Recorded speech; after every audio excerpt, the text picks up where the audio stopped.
Well, after my father stopped working at the wood, he got a job on a yacht down the Clyde. That was a seasonal job for the summer. Nearly every house on the loch side had somebody going to the yachts to the Clyde every year. After the road came through here, I mind a bus coming from Gar to take them down to the train. Maybe 20 or more men all going to the yachts. About the end of March, the beginning of April, there were all the crops sown in by that time, potatoes planted and all. Aye, it was early. But it was better weather then than you get today. And then I'll be coming home in September, be home in time to lift the potatoes. And the women had to do all the work on the croft when they were away. It must have been quite hard for them. But my father used to get a fortnight after the rest on the yacht. He used to do all the rigging, put all the sails and everything, all that sorted for the next year. It was quite a good job. They got a fair wage. They were getting about £3 a week, and they got all their uniform, all their clothes, shoes and boots, Wellington boots, and they got a rig out of that every year. And if they kept that one, if they went regular to the yachts, they could keep one suit and do them the next year. They could wear the other suits in the winter themselves. They didn't buy clothes at all. Wealthy people, they would have businesses in Glasgow. They used to sail up the west coast. There were some pleasure yachts. They used to come in here sometimes too, into Loch Broom. If they're in here in the summer, they would maybe get home for a night. It suited them fine. There were some racing yachts, it wasn't so nice for them. And then some of them were on big yachts. You used to go to the Mediterranean.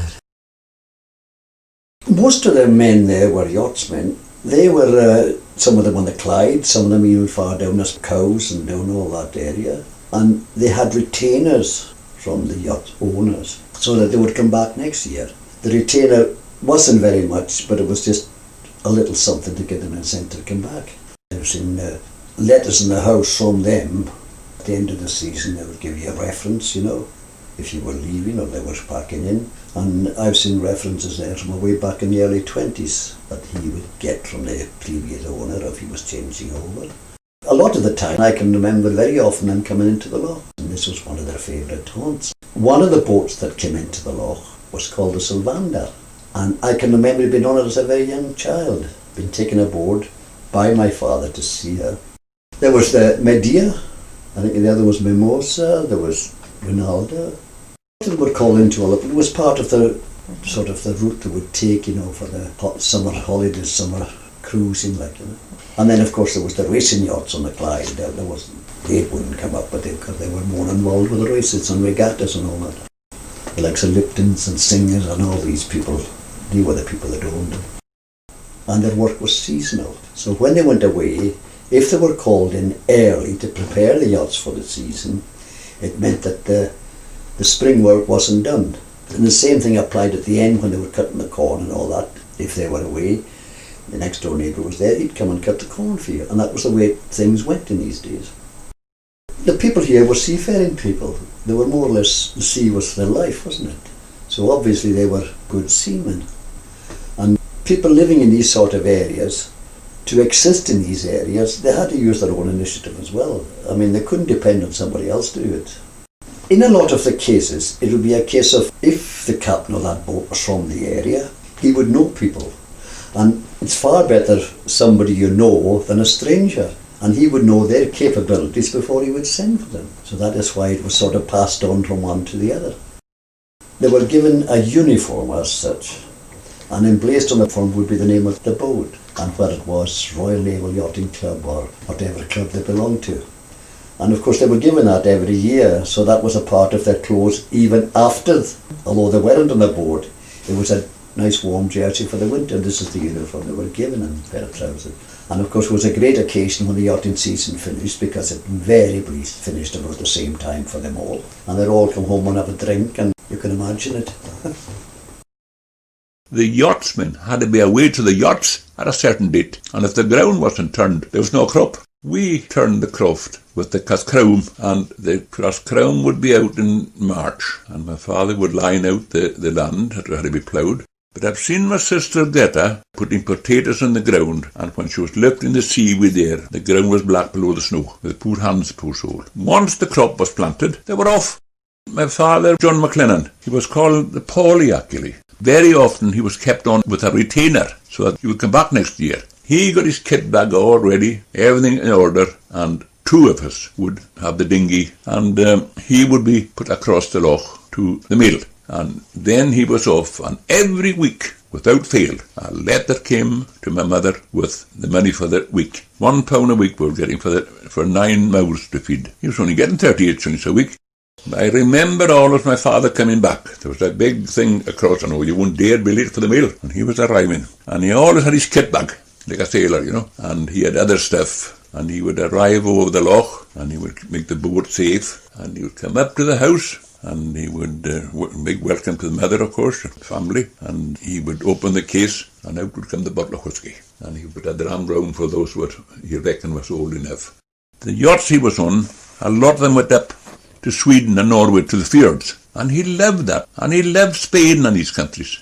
The last boat he was on was the Rosca. Of course, you see, there was no road here, but there was a path along the shore, and another path just above the house here, and one right behind the cross up there. And what I can always remember, they had uniforms, they got from the yachts. And if I was on the beach down there, like to get a net ready to go out, you would see this bloke. And the next boat would come along with another yacht's name would be on it. The bus, it was Mrs. Mackenzie Garve, owned the bus, and they would be dropped off at Garve. And I suppose the train would take them to Inverness, and I suppose Oban, I would think. And that was how they went. I don't know who even hired it, but that was the last outing of the big numbers going to the Clyde. They all didn't go away before they got the bus on the same day, because if they did, the mail would be very, very crowded. There was loads of them from the Lochside. Well, there must have been when there was 29 on the bus. I think the Skins were it, Sambo's wife's people. And then there was Peggy McNabb's brother. He was in a yacht. And Alan, of course, Uncle Alan, he was in a yacht. And he had the white jersey. You see, Uncle Alan was he was one of these really tidy people. And he would be going down to the shop at night, and he was immaculately dressed all the time. He was cook on board the yachts. Murray James's father, he was on a yacht. Larry's father was a skipper on the yachts. And Larry himself was there. There was Bill Jock's people. And I think the Baines were in it, the Cantor's people. And Eddie Campbell's uncles, I think they were on the yacht. And the Hod's father were on the yachts, and there was my own father, and the Buys. There was dozens of them on yachts. And Phoebe's wife's father, he was on a yacht. But that was it, you see, and there was a huge number from the Lochside. Well, what I just said a while ago about the bus load, that was 29, and I think the bus was full. Duncan Mackenzie, my grandfather, he was in the Lochside. He was actually on the yachts. He was a young guy on the yachts. And my granny's brothers, who was Danny Bowie or Danny Mackenzie, he introduced him to the yachts. He got him the start on the Thindara. The Lochsiders had a great seafaring tradition, and who started, I don't know, but he got a berth on this racing yachts, and this was wealthy sort of shipping magnates they would be now, wealthy landowners, wealthy shipping owners, and their playtime was racing these big, huge, fancy yachts. Anyway, he went off, whoever it was from the Lochside, and got this berth, and he said, well, I've obviously got more relations at home. Are they any good at seamanship? Yes, send them down. So on the Thindara, it was crewed entirely by Lochsiders, and they were all cousins and related. And they just used to take big chances with the big sails in the races, and they became famous. They won lots of races. One race that they won was called the Admiral's Cup, which they raced for out of Cowes, and that was a huge British, French boats came over. It was a major race, and they scalped them. They won the whole thing. So that was my grandfather with the Thindara. After one particular race, the local story has it, after they won this Admiral's Cup, the owner was so delighted that he said, fantastic boys, right, you've got a month off, and this was in the middle of the racing season, and this was unique. Take the boat home to the Clyde. She was I think the Clyde was their home port. Take it home to the Clyde, kit it out with completely new of everything for the next session of races, but take it home to Lochbroom, have a holiday. Come back and pick me up here at the Clyde and Sussex Ready. So they had a full month off. So they called into the Clyde, and the first thing they got was salmon nets and set sail from the Clyde. And of course they were poaching the whole way home. And some of these cutters would try and catch them, but they were too fast, they couldn't catch them. There's photos of them holding salmon up. They've got to be 30-pounders, they're monsters. And those old wags, when they were standing down the pier of the point, and there was a full westerly gale, and they came howling in past the islands with my grandfather's words with every stitch of canvas on the masts, and going absolutely flat out. And as they were racing past the point, the boys standing on the point could hear the Gaelic songs coming from the boat. They half drank to. And the talk was, well, that's the end of that yacht, they'll never stop it at the top of the loch. But of course they were very experienced, and they just turned it on a sixpence. And so grandfather was on that, and I think he'd be on that racing yachts till 1936. They were quite famous Lochsiders, and there was a hell of a lot of them on these yachts.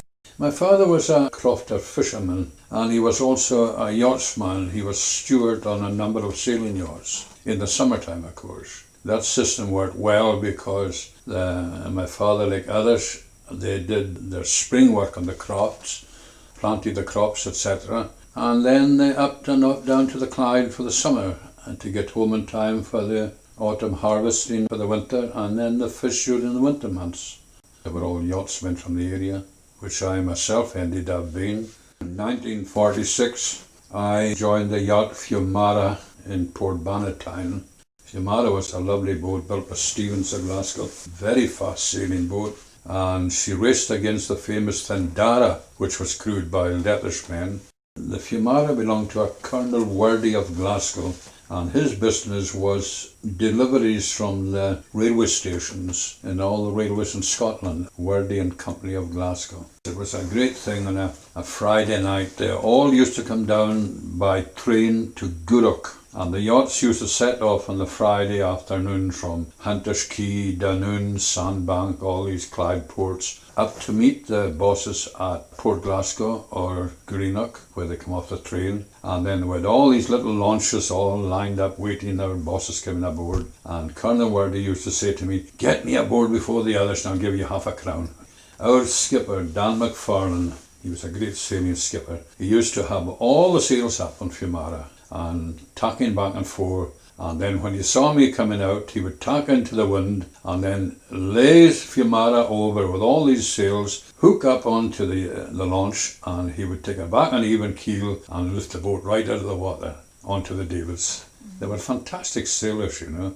My next yacht, 1949, I joined the Lithgows of Port Glasgow, the shipbuilder.